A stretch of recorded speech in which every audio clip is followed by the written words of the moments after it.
Hi everyone, I'm Jeremy Reeves, head blender of Cornell and Diehl Pipe Tobacco Company, and I am very excited to talk to all of you today about Carolina Red Flake 2022.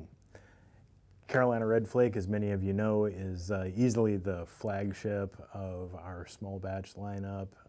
The very first release was in 2016.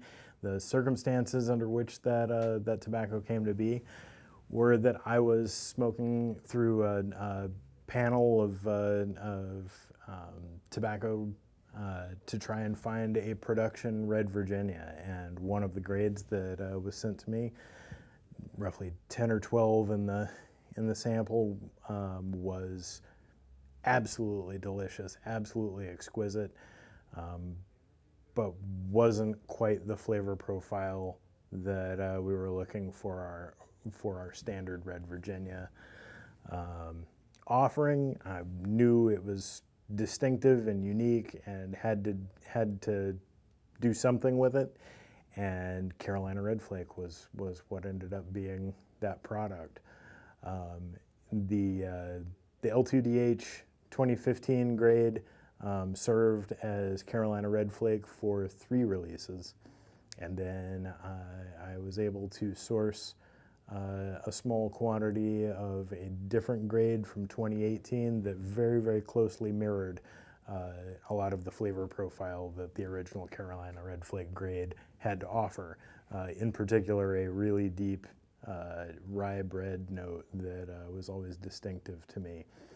Well, this year, we're doing something a little bit different.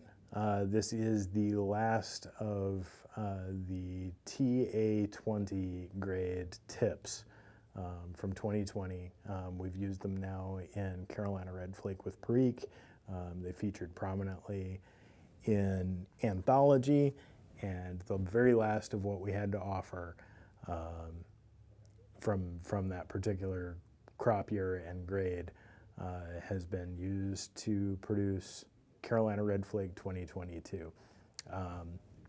So this is the only time that we'll be able to offer TA20 in a straight format. It's delicious. It is fruity and a little zesty, a little spicy. It's got a nice coffee note that sort of lingers in and out of it, weaves in and out of it rather. I think it's delightful now. I think that it is mellowed nicely over the past couple of years. I think it's going to ferment nicely in the tin. I highly recommend it. I'm enjoying it. I hope you all do too, and I hope you have plenty cellared for future years. Thanks so much, guys. See you later.